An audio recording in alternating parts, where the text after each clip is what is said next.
secrets, shadows hold confessions. Cicale in the rear view, sins in procession. Cigars burn slow, ashes on the map. Capo with the ledger, deals inked in the trap. Brooklyn Nights, gold chains heavy like a sentence. Dom Perignon sips, bloodlines in attendance. Hustle like Sinatra, charm with a blade. Every hand shakes a contract, American made. American made, streets paved with the sin. Where loyalty's a currency, blood's always thin. The last Don standing, a kingdom of shade. All rise for the empire, American made.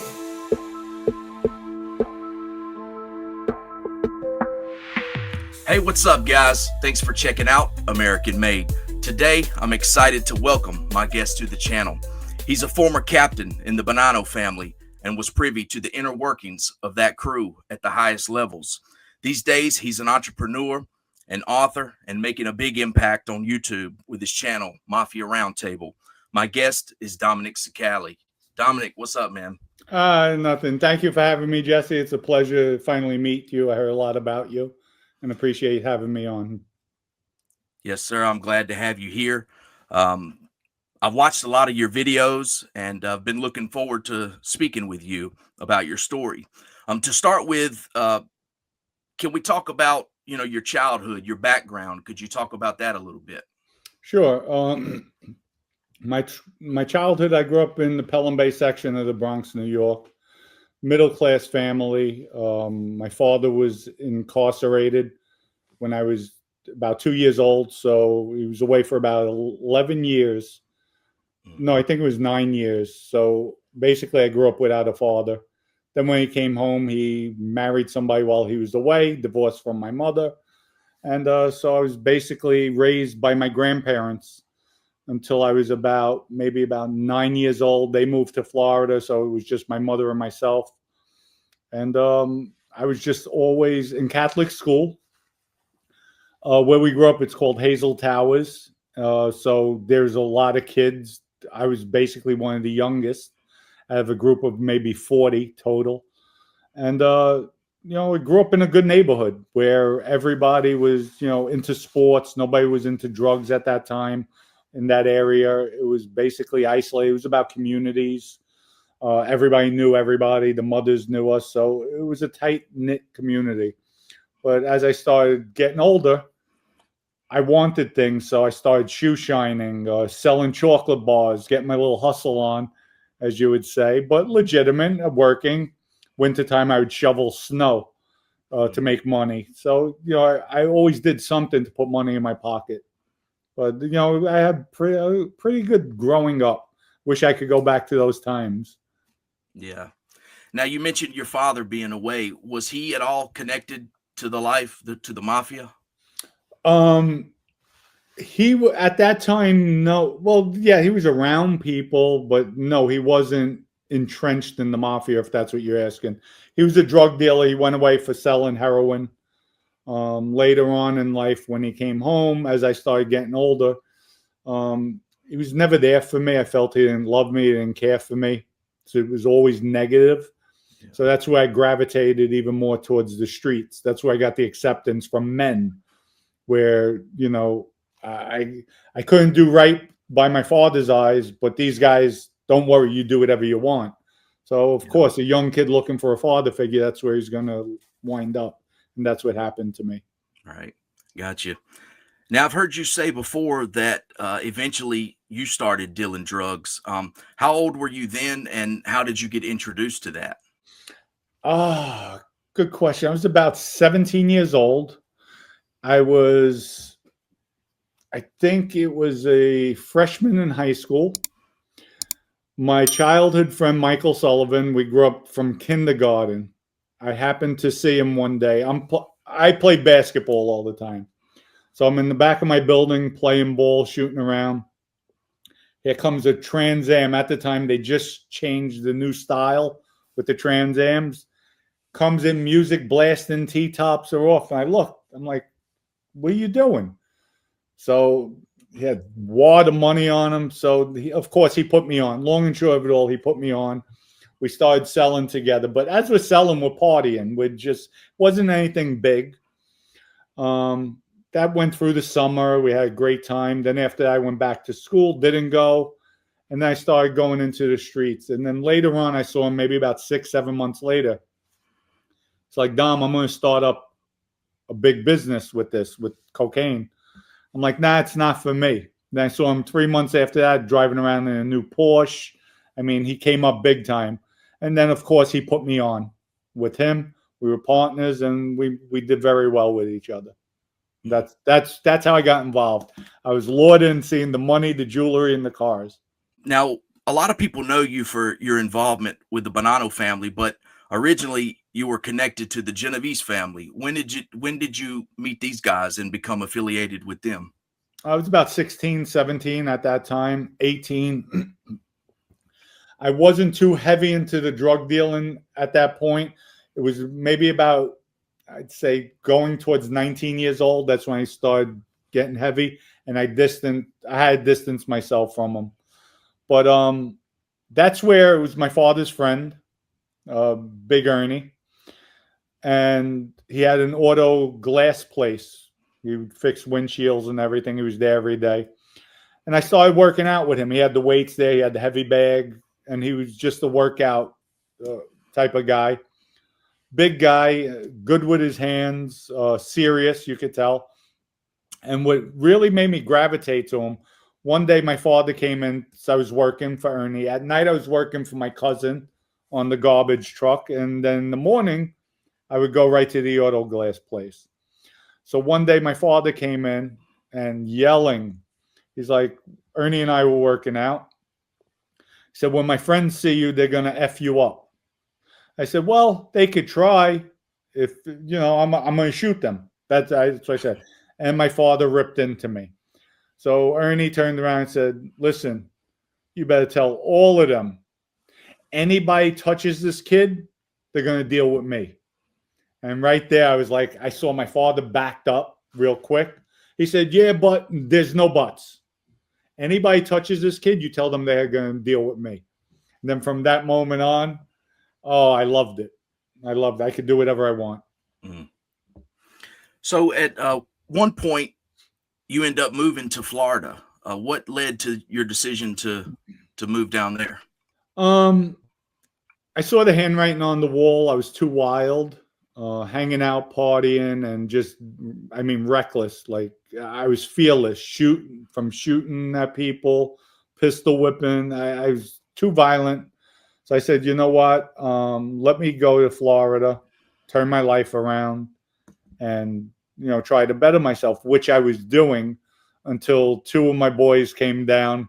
Well, one of my boys, the other kid I didn't know, they had just robbed a drug dealer in New York, and they had to lay low. So they came. I come home from work. They're sitting on my couch. So, and needless to say, got me right back in with the drugs, and that's where I wound up with my murder beef. Because right, yeah, I want to ask you about that. So you get kind of pulled back into the drug business, and there's this guy that's looking to take you out, and you end up making the first move. What led up to this, and how did that go down? His name was George Keogh. My friends, they came down. They said, Dom, we need money. So I knew he dealt drugs. So I figured it's an easy score. I remained in the car. They went in. They robbed them. They got half a key and maybe 20 or 40,000 in cash. Excuse me. We left, and long and short of it all, George blamed me. Calls me up. I know you had something to do with it. I denied it. And just so happened, months later, I wound up moving into his complex. I knew it looked familiar, but I didn't put two and two together. Yeah. Because it was irrelevant to me. Get a knock on the door. It's George. I went upstairs, got a pistol, 380, put the silencer on it, have it cocked. I'm waiting. I open up the door, and I have the gun right by the door because he's standing there. He has a shirt open with two pistols, and he's messed up. He's high. So we talk, and so I said, listen, George, let's talk tomorrow when you're straight. You know I'm not going anywhere. I live here, and we could work. Whatever's on your mind, we'll work it out. He agreed. Long and short of it all, I made a deal with him. I said, listen, I never admitted to him I robbed him. or had anything to do with it. But I did tell him, I said, listen, we'll do business. I have connections in New York. We'll bring drugs up there. We'll make money. And whatever you feel you owed, say I had to play stupid, I didn't know. Whatever they took from you, I'll take it off the top. We'll take the profit off the top and pay you back. Would you be happy with that? He says, yes. In the interim, week goes by. He wants me to go out west with him to the Everglades out west. So I'm like, nah, it's not for me. I'm not doing it. Week goes by after that. Hey, let's go down to the Keys. My treat, the Everglades down there. No, I'm okay. The third time, my father's friends come down. He don't know it's my father's friends. I go up, I have to collect money from an insurance guy, one of my father's friends. The other one remains downstairs. They start talking. George asks him, do you know Dominic? He says, no, I just met him. He said, well, I know he robbed me and I want to kill him. So the guy, Vinny, says, well, what are you offering me? He says, I'll give you $20,000. I don't have a gun. I have a gun. I'll pass it to you. Long and short of it all, I'm in the car driving. Vinny gives him the signal. He passes Vinny the gun to shoot me in the back of the head. So later that night, they told me what happened. And then I just wound up, we brought him to the motel room under false pretenses. I went home. They brought him to a motel room to meet girls. And the only one who went to the hotel room was me with 380. He had 2 pistols on him again, pushed him back, and then killed him in the hotel room. Do you end up leaving him there, or do you take him out of the room? No, we wrapped the body up. After I shot him, they all left the room. We wound up putting him in the bed, shot him again, make sure he was dead in the head. Then we went out, got all cleaning supplies. I went to my house, got the shower curtain to wrap him up, car cover, all different types of whatever I had in the house. They went shopping too, went back, and we cleaned up the crime scene as best as possible. And then after that, it was on the 3rd floor. The motel was Sandy Shoes Motel on the beach by Pompano. So it was about maybe 2:30, 3 o'clock in the morning. We're rushing, dragging the body down the stairs, and popped the trunk of the car, threw him in the trunk of the car, my car, and took him to Palm Beach County and dumped him in a canal. They found him a month later. Now, so that's the first hit, I guess you could say, that you were involved in. How did you feel after that? I mean, did it affect you in a heavy way, or were you indifferent to it? It didn't bother me. It didn't bother me at all. Reason being, I knew he wanted to kill me. Yeah. I guess it's like being in war.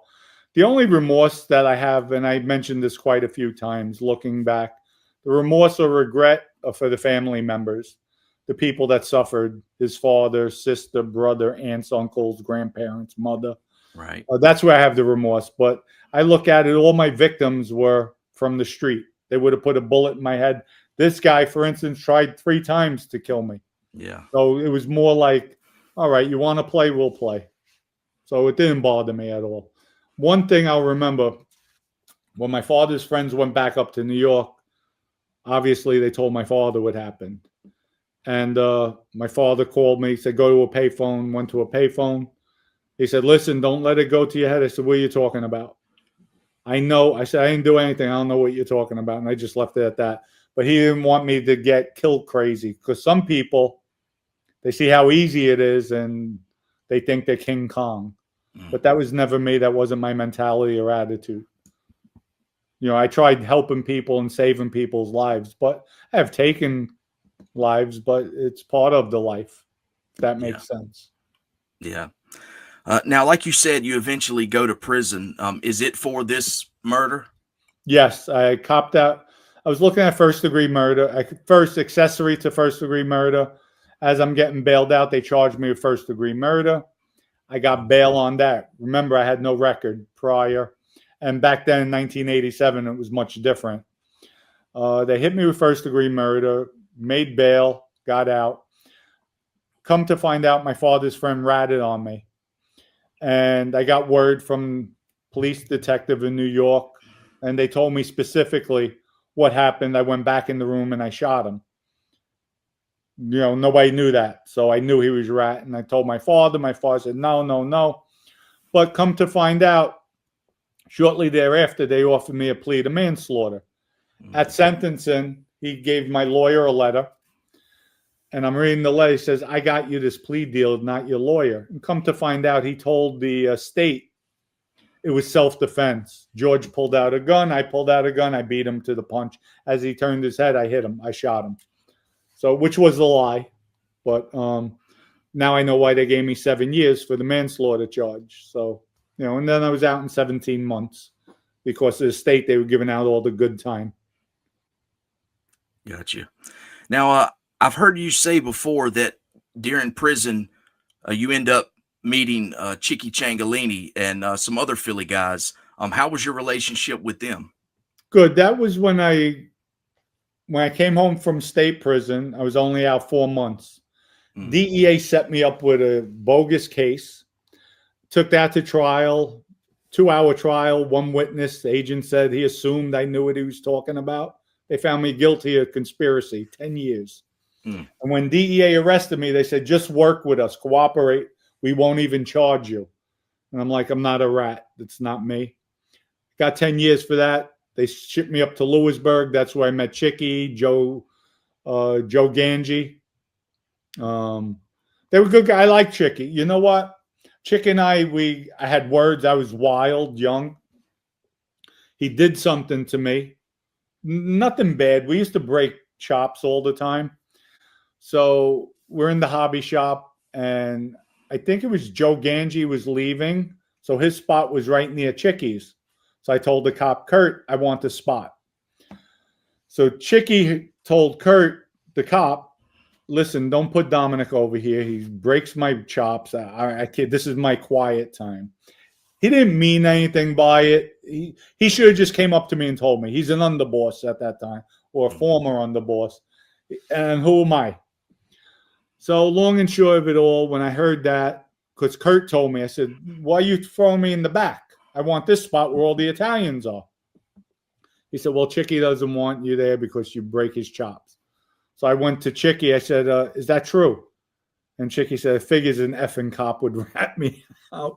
So with that, I said, what are you, a cop? I called him a cop. But I had a beef up there shortly thereafter with a black kid from Philly. Chicky was one of the first ones to get my back. Went up there and said, how dare you? Like, you're going after an Italian? No. This is my institution. The kid was apologetic. And then I went up to Chicky. I said, I apologize for my words. And Chicky was like, Dom, don't even worry about it. You know what? I really like you. You're a good, you stand, I respect it. I respect it. You have balls. And you know what? I got a lot of respect for him. He could have ate me up, spit me out at that time. He could have had me hit, whatever he wanted, because I did cross the line with what I said. But I think he felt, you know what? Dominick was right. I shouldn't have did that. I should have just told him. But he tried doing it more diplomatically than me being insulted. He felt it would have affected our friendship. So I could see, but he respected what I did, what I said, even though it was wrong. But I have a lot of respect for the man. I definitely do.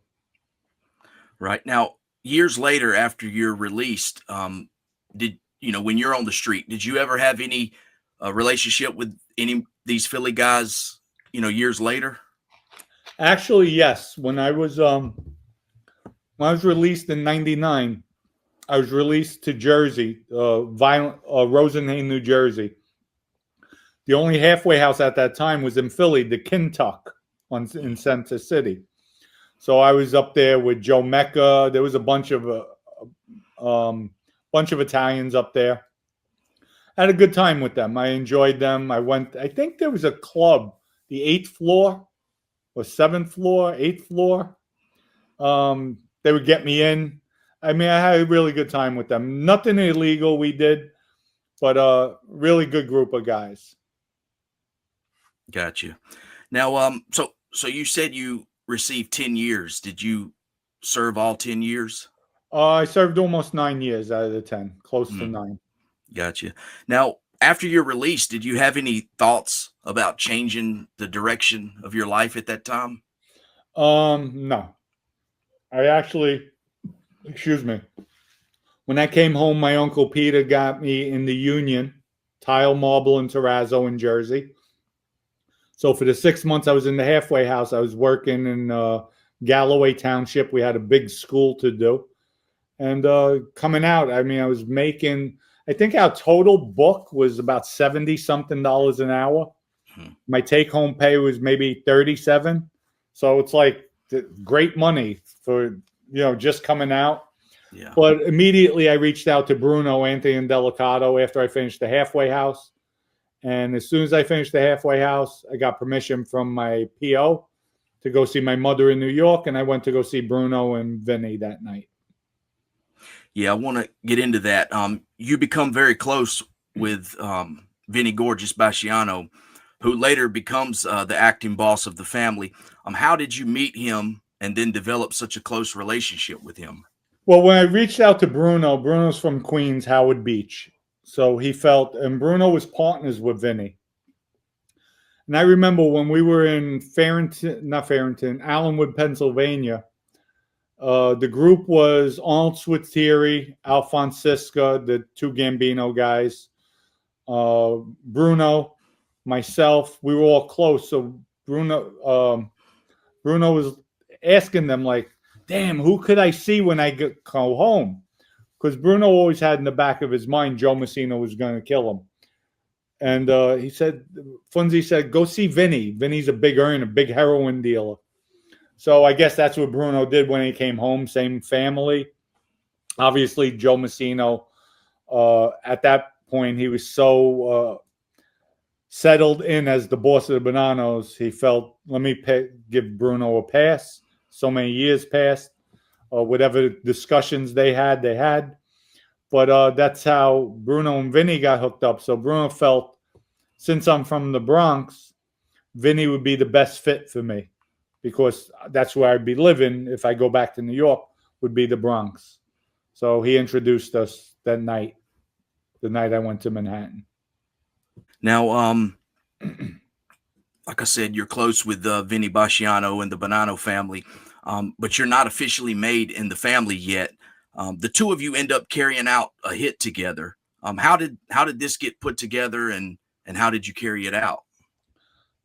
I was out. I got released from the halfway house in December, and in February, Vinny and I are side by side killing Frank Santoro. So I wasn't even out 2 months, wow. And I'm putting in work. But the guy was a junkie in the neighborhood, Frank Santoro, one of my father's friends. My father turned out to be a drug addict as well. So one night they're hanging around, partying. One of Vinny's sons passed by. And Frank Santoro said in jest, oh, man, imagine if we kidnapped him, how much money we could get. Well, one of the people there didn't like Frank Santoro. It got back to Vinny.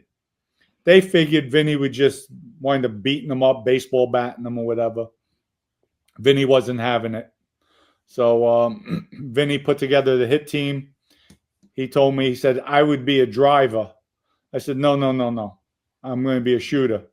So I knew what time it was. Let me just step up and put my work in right now. I said, and plus, if we get caught driving, shooting, you're going to get the same amount of time, basically. So I turned around and said, I'll be a shooter. And that's the way it was. So the night the hit went down, Vinny and I jumped out of the car, and we killed Frank Santoro while he was walking his dog. It was actually the day after Valentine's Day, February 15th of 2000. So at this time, you're getting in pretty deep with the Bonanno family. Was that your aspiration to join that family officially, and as a made guy, or was it the money that? I wasn't even thinking about being a made guy. I was just thinking, excuse me, I like Bruno. Vinny, I started to get to know, and I really didn't know Vinny that well. I mean, I'm killing somebody for him, and I met him. That might have been the 5th, 6th time I met him. So I really didn't know. But Vinny had a lot of charisma, charm. He's witty. Like, we had fun the times we were together. So by me putting in the work that quick, we gelled like that. Like he said, "Oh wow, this guy's for real," and he liked the way I conducted myself. Gotcha. So at this point, you're no longer involved in the drug business. What types of things are you doing, to earn at this time? Well, I was working in the union. Then it just so happened that March was my birthday. I went to bed early because I have work the next day. I have to get up at 3 a.m. because everything in Jersey was travel, hour or two travel time. So as I'm sleeping, I wake up. It's about maybe 12 o'clock at night. And my former wife, she's standing above me. At the time, you had the StarTech phones. They flip open. And she's like, "Who is this B talking?" And she plays the message. "Hey, Brat, calling to wish you a happy birthday." It was my cousin. I said, "It's my cousin. How dare she call this phone?" She snaps my phone. So I jump up. We're arguing. She says, "Get out of the house." I said, "I'm not going anywhere." Long and short of it all, she calls the cops on me. They lock me up. And from that point on, my friend Joe Barone comes, picks me up. Vinny bailed me out, put up $7,000 for the bail. And I left Jersey. I told my PO I'm not staying there. I want to go. I'm going back to New York. And from that point, I went to New York. Long and short of it all, she dropped the charges, told them I never threatened her. And I just didn't go back to her. And that's when I really started getting entrenched with Vinny. As far as making money, I got some tile jobs. I started my own company, borrowed some money, got started that way. My grandmother lent me money, started buying property. And then Vinny and Bruno, they were selling marijuana, ecstasy pills. And there happened to be about 10, 20,000 ecstasy pills. No, it was 100,000. There were 100,000 packets. He had the ecstasy pills. He was supposed to be giving them all back, but I guess one package fell out of the duffel bag. So when he returned them to the guys in Canada, I happened to find that's where he would park my motorcycle. I'm like, "Vin, there's a package missing. You want to send it back?" He said, "Hell no. Could you get rid of them?" I said, "Absolutely." So I hooked up. I was close with the Albanians. I grabbed one of the Albanians. "Hey, can you get rid of these pills?" He said, "Absolutely." So that was all free money coming in. So our profit, it was all profit at that point. So me, Vinny, Bruno, and myself, we split whatever came in. So I started getting on my feet that way. And then lo and behold, with legal things, doing legal things, construction, auto repair shop, real estate office, so the bar lounge, I started just multiplying, making money, and everything took off for me. So I basically took my street hustle, made it legit. We had a massive sports book later on down the road. So I don't gamble. So basically, that's usually the mobsters' downfalls. They're gambling. Yeah. And that wasn't my vice. That was Vinny's. But, I came up. I made some good investments, and that was it. The rest was history, financially wise. Speaking of vices, did you have any vices at that time? No, we just drinking, partying every once in a while. But no, it was just my vices: cars, jeweler, watches, and clothes. I mean, even now, my wife wants to strangle me. I have more clothes. It's ridiculous. I have every spare bedroom. The closets are filled with my clothes. She's like, "Get rid of them. You don't even wear them anymore." I said, "Don't touch my clothes." Yeah. Yeah, I know every time I see you're always dressed pretty sharp. So well, usually that's when, if I go out or something, I'm taking pictures, or if I'm out. But usually in the gym, even the guys tell me, "Dom, really?" I'll walk in, I have holes in my sweats, holes in my shirt, like a bum. And then they'll see me getting into a nice car. They're like, "Dom, stop with the BS." I'm like, But yeah. I have fun. I enjoy my life. Right. Now I've heard you say you through all these different things you're involved in, you become like a multimillionaire. Is that right? I did very well for myself. Coming out. I had nothing. The government gave me 25,000, pat on the back. My mother lent me 25,000, and then my wife 50,000. And then within, I'd say this on year 2 that I was out, Rabbi Yehuda Kaplan, who's now the nominee for ambassador for anti-Semitism, Trump appointed him.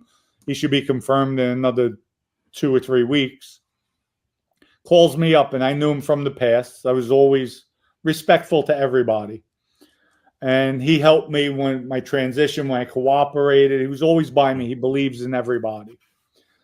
So he says, Dom, I have a construction job for you. I said, Yehuda, I'm not interested. I'm getting involved in entertainment, doing an entertainment company. Dom, you can have the whole job. Yehuda, I don't want it. Dom, it's a $200 million job. I'll be down there tomorrow. Yeah. So I went down to Miami, took that on, and that was it. It got me back on my feet, started buying property again, and that snowballed. To me, it's all a hustle. Yeah. Just, I got involved in that medical stuff, water projects, just construction, building, doing rehab work, so I just, listen, I'm a hustler. Yeah. Everything in life is a formula. Mm-hmm. And God has blessed me in that sense to make money. So everything's taken off. I got involved in a vodka company. I have OCN now, the official Crypto Nostra. Written some books already. I have that out there. We're getting involved in a lot of other things as well. So, right. Yeah, I want to ask you about some of that stuff, once you leave the life. But at that time, when you're on the street, you're around Vinny, I imagine you were doing well then too. Is that? Yeah, we were doing real well. I would go to Vinny, listen, I want to do this. This is illegal. No. And he was trying to keep me tamed, not go wild. And every once in a while, I'll say, go ahead, go do it. You can make the money, go ahead. But he kept on pushing legit. So we started with construction, and, from there I built up. Gotcha. Now, you said a second ago that you really didn't aspire for this, but Vinny Basciano proposes you to get made in the Bonanno family, and eventually you are officially inducted. You said, you wasn't really striving for that, but did it have an impact on you when it actually happened? And it had an impact, of course, because it just brought more people to me. It brought, because right away he made me his acting captain because I was always around him. So his first words after I got straightened out, how do you feel? So I feel the same. To me, it didn't matter. And he knew that. I mean, before I was even straightened out, there was a time I chased a captain in the Lucchese crime family around the car looking to hurt him. Like, I didn't care. If you're going to disrespect me, I'm a man at the end of the day, a street thug. You're not going to disrespect me or put a label on me. No way, shape, or form. You do, I'm going to serve you. And then where it lies, it lies. You're supposed to get killed for that. But my thing would be to any boss. The guy's calling me a rat. I just did 10 plus years, first degree murder, facing a death penalty, come home, did another 10 years for a crime I didn't commit. He wants to put a label on me and I'm supposed to accept it? You guys are supposed to be better than us civilians. So he should know better than to put a label without having the proof. And if I accept it, that I don't bust his hole, then I must be a rat because I accepted it. So, those are the points I would bring out. And Vinny said you'd win that all day long because nobody could take your manhood away. Yeah. And they should know better. So I conducted myself as a man. It wasn't about, I'm a made guy now, let me puff my chest out. To me, that's all BS because when you're in prison, and I've seen it, spent almost 20 years in the prison system, 90% of the wise guys and the Italians are stone cold punks. They don't do anything. They mud up. They let people from blacks, Hispanics to Oriental, they get abused. And it's guys like me that would step up for the older guys or guys, hey, watch your mouth. Who you think you're talking to? where then they back up. And I look at these guys, you were a captain and you let somebody abuse you like that. So, it's about the person, not what the badge they're wearing. So that was my pretense with the life. And so I really didn't want it at one point. And I told Vinny that. He's like, Dom, I need you. Something happens to me. I need somebody there for me that I trust. So I had so much love and respect for him.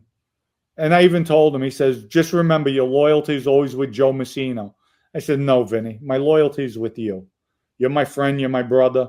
And till this day, it still bothers me that I cooperated. But at the end of the day, everybody was out for themselves, him included, because there was things he wanted me to do I didn't agree with for our case, and I wasn't going to do it. So I figured if I do take a witness stand, it's going to be to set me free, not for Vinny Basciano, because that puts a label on me once I break that code.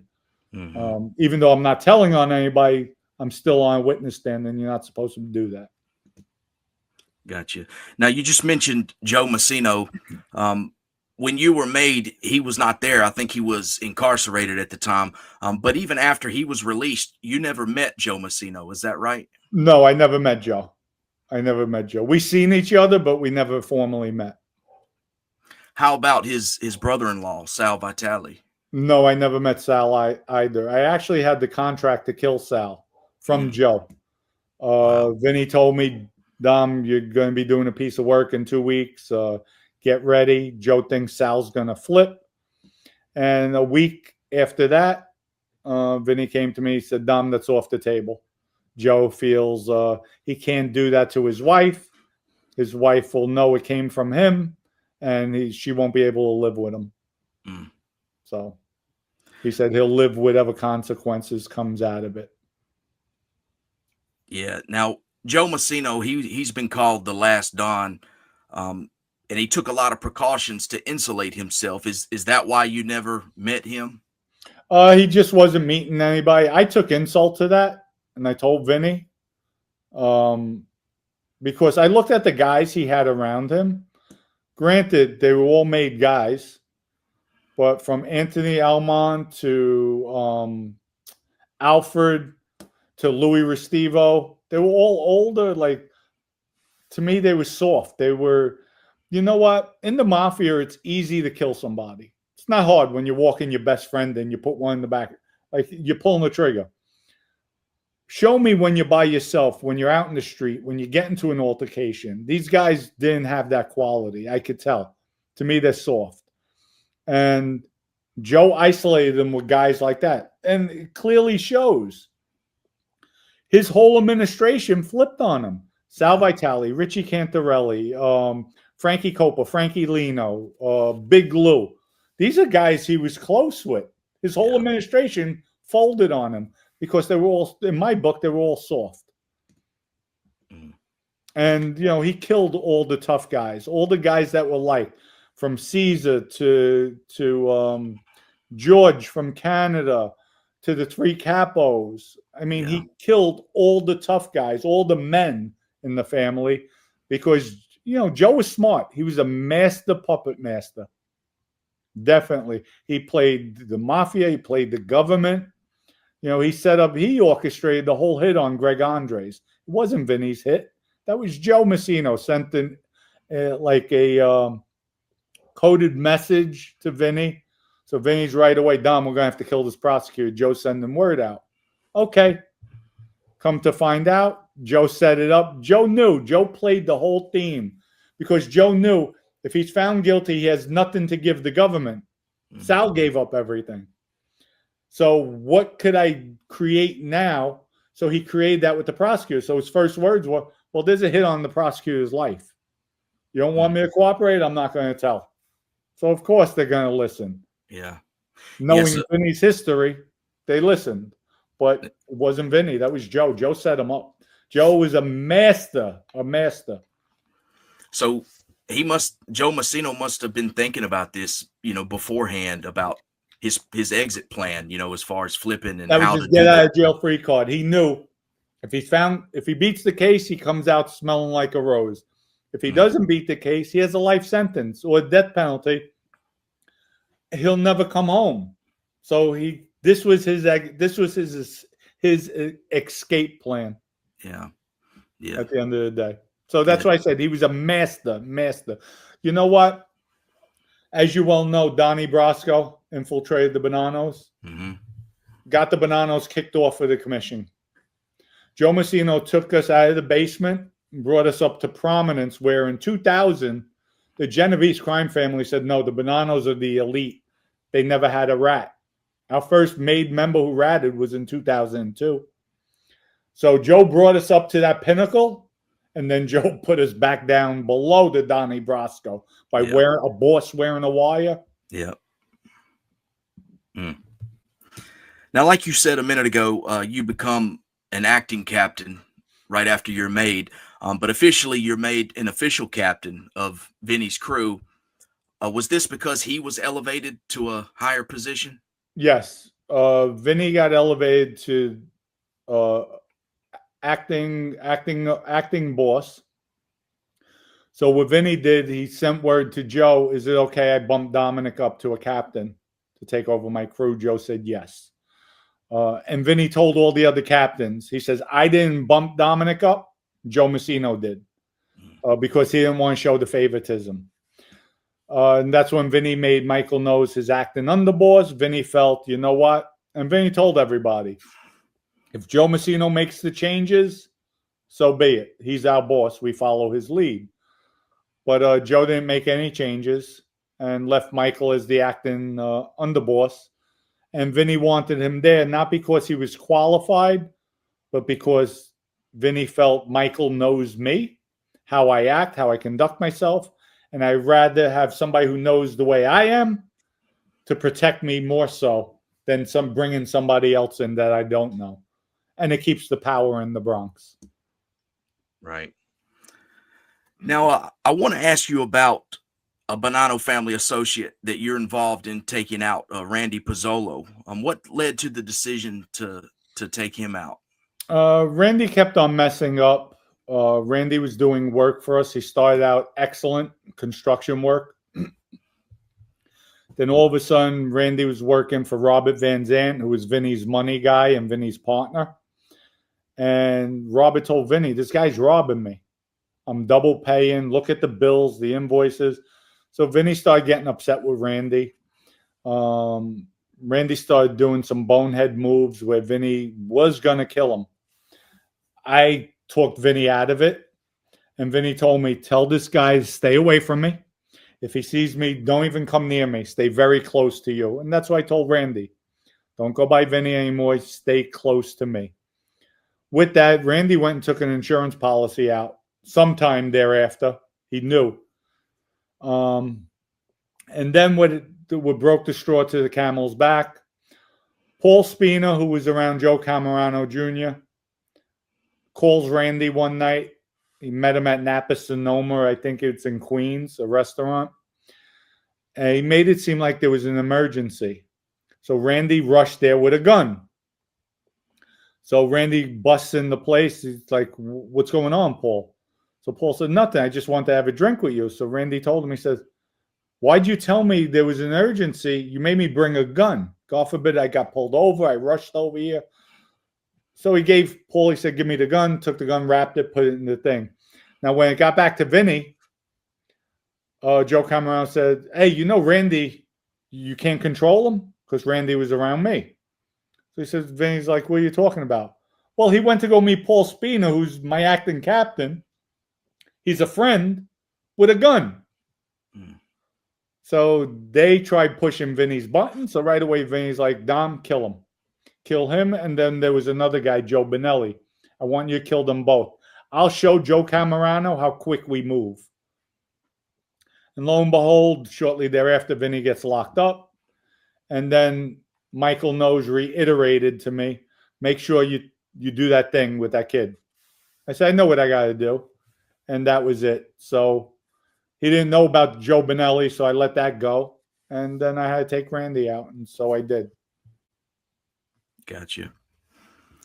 Now, We touched on this just a second ago, but the boss, Joe Messino, was arrested and eventually convicted on RICO charges, including murder, and becomes the first boss of one of the 5 families to cooperate with the government. When did you and Vinny Basciano and the Bonanno family as a whole find out about this? When I got locked up. Vinny got locked up first. I think it was just before Thanksgiving. They locked him up. Vinny and Anthony Donato, they locked him up for the murder of Frank Santoro. So I'm still out there. And Vinny left us, Michael, if I ever get locked up, you take the acting boss position, and Dominick's your second. Any problems, anything happens, you go directly to Dominick. He'll handle it. He has the power. Michael said, okay. So long and short, Vinny gets locked up. I'm told by Michael and I were battling back and forth because Michael, I can't be controlled. If I don't respect you, you're not going to control me. Michael wound up smacking a kid, Frankie, in the neighborhood. Guy's harmless. I mean, he could get smacked by a kid. He's not going to raise his hands. He's just not his nature. So Michael smacked him on Tremont Avenue in front of everybody. When I heard about it and I met up with Michael, I'm like, Michael, really? You're smacking this kid? Stop. Don't let this go to your head. Michael didn't like that. So Michael and I are having words. So Michael reiterated just that thing with your boy Randy, make sure it gets done. I said, I know what I have to do, Michael. And I came at him aggressive with that. It got done immediately. Now, at this time, obviously, Joe is working undercover. Vinny doesn't know he's ratting, wearing a wire. So they have a conversation. They're both in shoe. The government puts them together because Joe primed Vinny up in the bullpen during co-defendant meetings. They're having co-defendant meetings. They entrapped Vinny. So he says to him, he says, I read in the paper, this kid Randy, what happened? He said, Dominick took care of it. Then that's when Joe said, you remember in the bullpen you asked me about the prosecutor?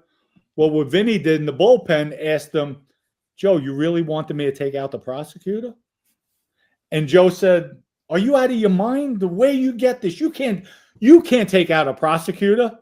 Joe turned it around on him. Yeah. So now when he's wearing the wire, you remember the other day when you mentioned the prosecutor, Vinny, you can't do things like that. So now the government hears this. Vinny just admitted I killed Randy. So now they think the hit's going down on the prosecutor. So they take me off the street. When they locked me up, they put me under the SAMS Act. They came in like stormtroopers. They put me under the SAMS Act. 4 months, zero. That's terrorists. They had me. 4 months, zero communication. No phone, no visits, nothing. I could write letters. That was it. So finally, Judge Garifas took me off of that. And it was all because of Joe Messino. So that's when, the day I got arrested, I'll tell you how dirty they are. They put me in segregation.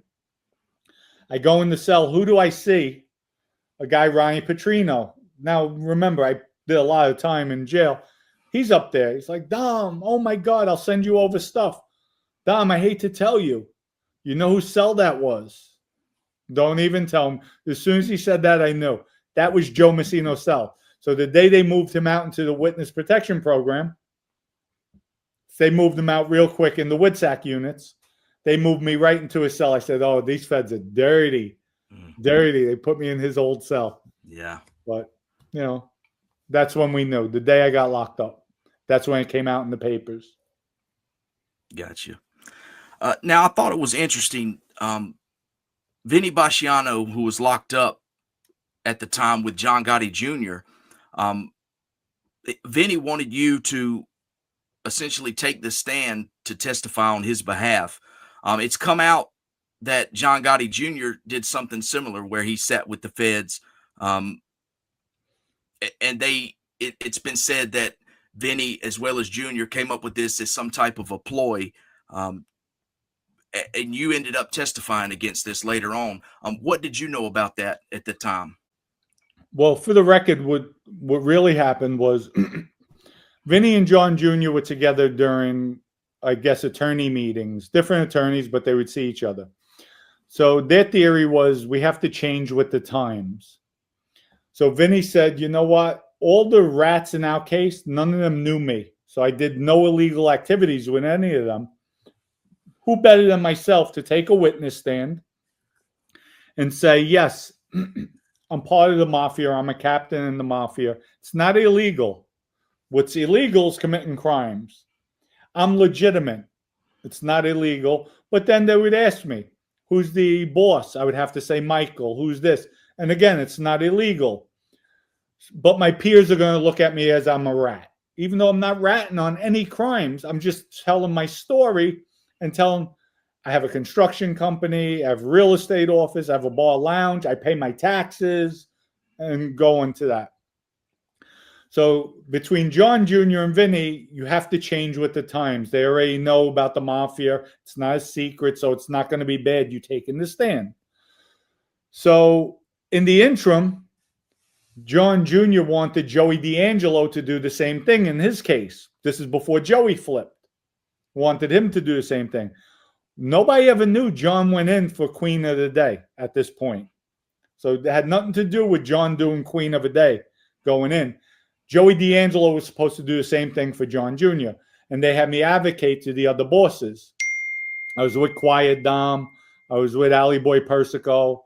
I was with Arnold Squitieri. So you have Genovese high up. You have Gambino boss. And you have the Colombo high up, who was an acting boss.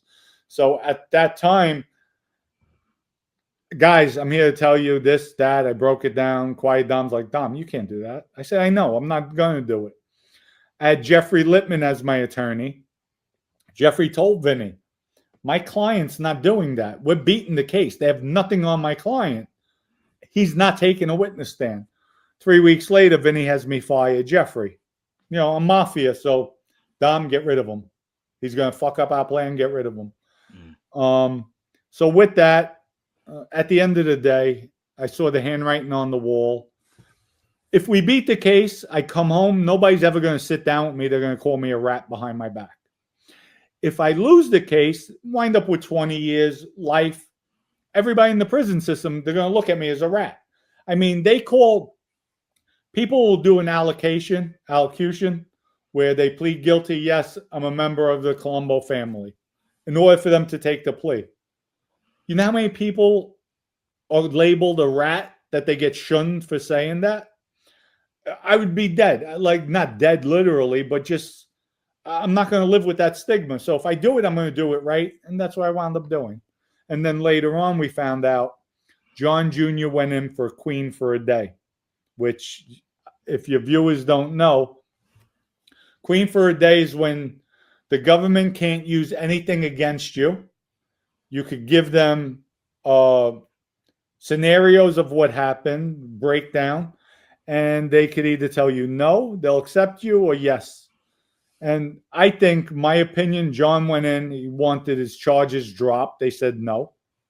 And that's when he said, you know what, I'm not giving you any more information, and walked out. But the government was wrong for putting that out there. They shouldn't have. Because till this day, who knows? You know, he ratted. There's not, and I just said this on my channel, a rat's a rat's a rat.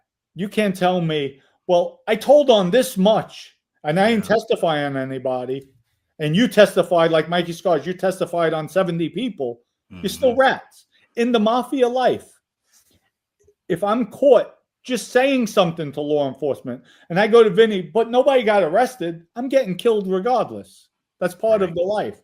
So there's no level of ratting. A rat's a rat, myself included. And that's it. That's the way I look at it. So for John Gotti to say he never told, he never heard anybody, you gave information. And the government doesn't tell you where that information led. It might not have locked the person up, but who knows if that person cooperated and then told and snowballed. So because of you, John Jr., you got people locked up. So that's the way I look at it. Right. Yeah, it's crazy because depending on who you listen to, everybody's got their own definition of what ratting is, you Well, know? everybody, because it benefits them. Yeah. Me, I keep it real. I took the coward way out because nobody ever twisted my arm to become a captain. Nobody twisted my arm for the money. Nobody twisted my arm to get all the accolades from all the guys and the stigma of the mafia life. So I took the coward way out. That's it. There's no excuse. Even though I have excuses, there's none. I Yeah. keep it real. These other guys want to make excuses to live with themselves, but I've learned to accept it. What I've done, and that's it. At the end of the day, I have that gangster mentality, but it's in a cage locked up where first time in my adult life, I'm out 12 years. I don't even have a parking ticket. Knock on wood. First time ever in my adult life. This is the longest I've been home. Yeah. I mean, before then, from 22 to 32 locked up, from 35 to 40, 44, 45 locked up. All my adult life, I've been locked up. So, but, at the end of the day, I don't need a pat on the back from anybody. When I do something, I stick to it. And that's what made me successful my whole life. Right. But I don't make excuses like a lot of these other guys do. Yeah, like you said, all the videos that I've watched of yours, you've always, pretty much been straight up about, your cooperation and really made no excuses, So I think a lot of people do try to soft pedal it a little bit as far as what they did. But let me get to just a couple more questions, man, before we finish up. While you were locked up, you end up meeting Sammy the Bull Gravano. I want to ask you about some more recent things, but at that time, how was your interaction with him when you met him? Good. I was, Sammy's a legend. So, you're meeting him for the first time. It's like you're impressed hearing the stories. He was different in prison. Did his time well. Gotta say that. It's just now I got to see his true colors in the street. It's all about him, and he's notorious. He still thinks he's a gangster. He's a thug, and he doesn't like to be called a rat. He won't admit it. Like he tries making the excuse. Well, John's the one that did. No, you know what, Sammy? Yeah, John messed up. He got caught on tape talking about you, but you know what? John was a man's man. He went out like a gangster. You went out like a rat. Right. Now, more recently, you and Sammy had plans to do some things together, but had somewhat of a falling out. What ended up happening there?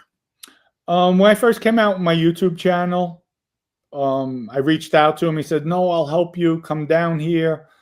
I went to Arizona, went back down the second time. We shot episode of Table in the Back. He said, "What we'll do, I'll put it on your channel, so it'll help you grow. They'll see me on your channel." He never did it. 4 months, 5 months went by. He put it on his paid channel. Never gave me access. So I just had it out with him. I said, "You know what? You're dirty. Really?"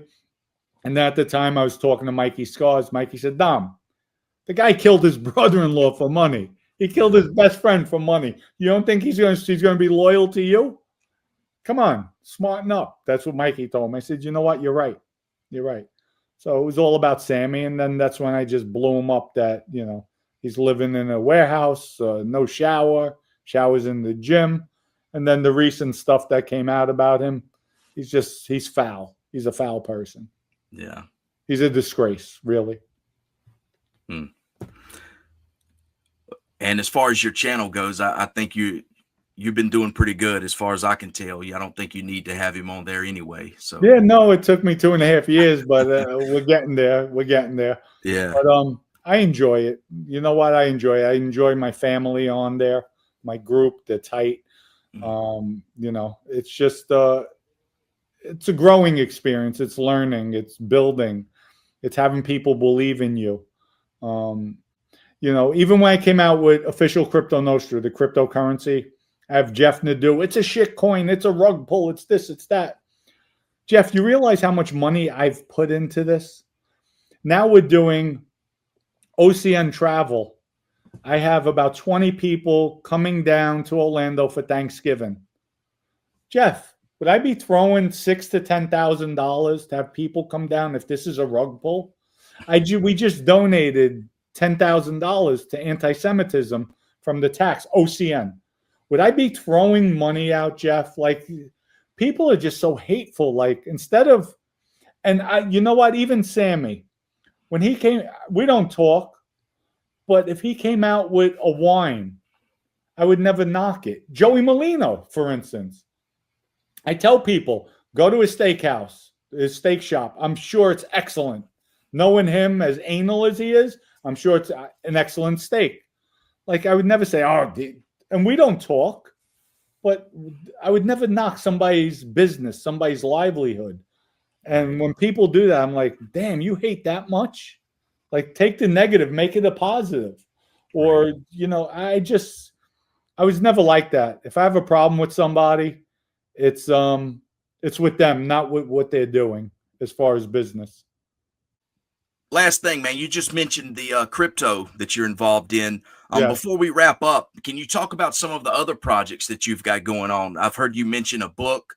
You're involved in a vodka brand. Tell us about some of those things. Yes, I have a book. It's called The Perfect Crime Family. It's on Amazon, Barnes and Nobles.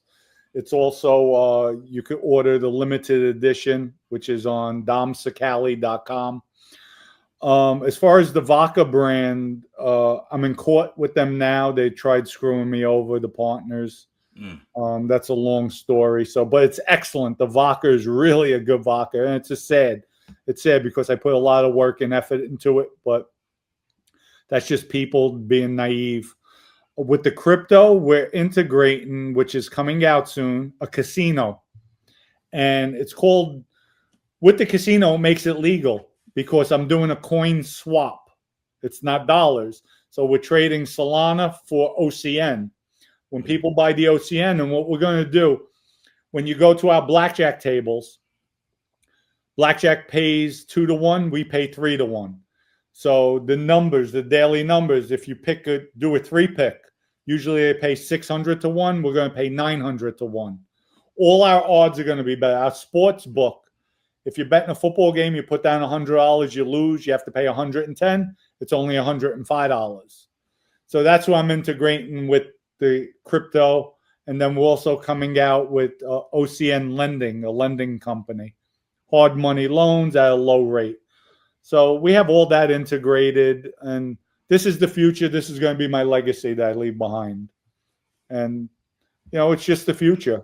And everybody's welcome to join, to come on board, and yourself included. I'm only as good as one person. If I have 200-300 people around me, everybody knows they're going to make. Now I'm even more powerful. It's a movement.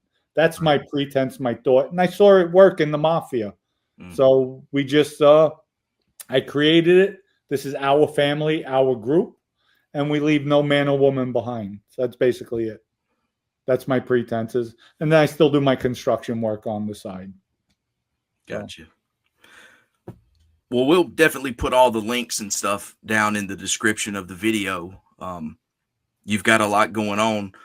Dominick Cicale, I appreciate you coming on the channel, man, and sharing a little bit of your story and talking with me a little bit. I appreciate Jesse, no, thank you for having me. It's a pleasure. And anytime you want to do something, I'm here.